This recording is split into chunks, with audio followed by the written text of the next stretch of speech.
Siamo con il Presidente dell'Ordine degli Architetti, Rino Lamendola, oggi un interessante convegno sul Codice dei Contratti Pubblici.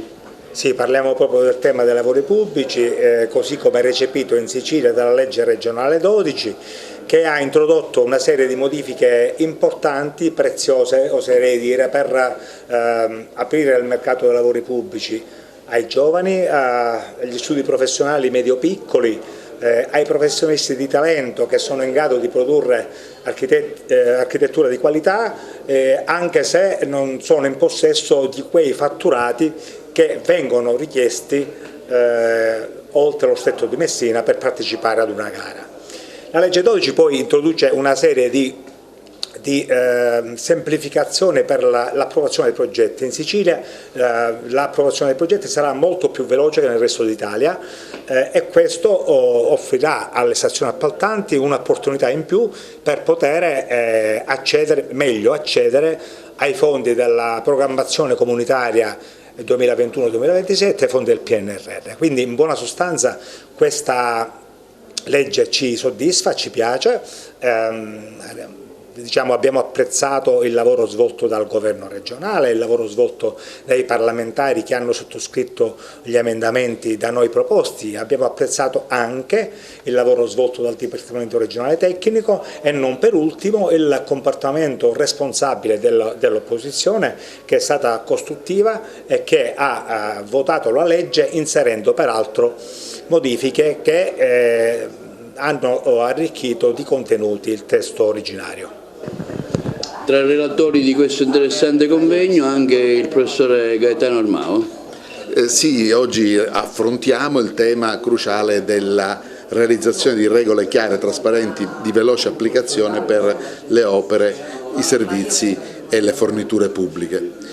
Purtroppo abbiamo vissuto per tanti anni con norme incomprensibili, inapplicabili, che generavano contenziosi, che hanno allungato i tempi di attuazione delle decisioni pubbliche, con la conseguenza di non spendere risorse importanti o di non realizzare soprattutto infrastrutture. La Palermo-Agrigento credo che sia purtroppo l'esempio che tutti i cittadini di Agrigento e delle aree della provincia di Agrigento conoscono bene e patiscono personalmente. Adesso a livello nazionale e a livello regionale si sono introdotte due serie di norme che hanno fortemente semplificato, fortemente agevolato la capacità di decisione della pubblica amministrazione.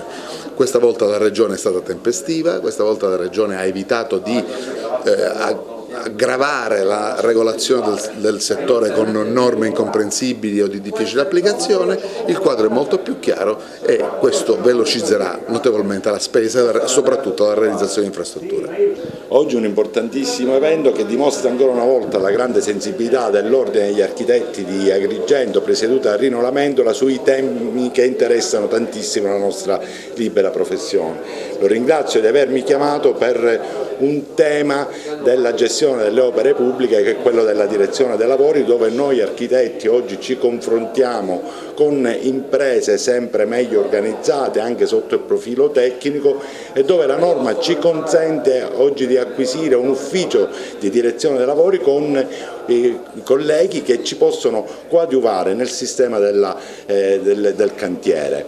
Sotto il profilo normativo sicuramente sono cambiati i punti di riferimento, ma quello che conta molto di più è l'informatizzazione che si tende a portare anche su tutta quella che è la documentazione che c'è all'interno di un cantiere. Una legge innovativa sotto quali punti di vista?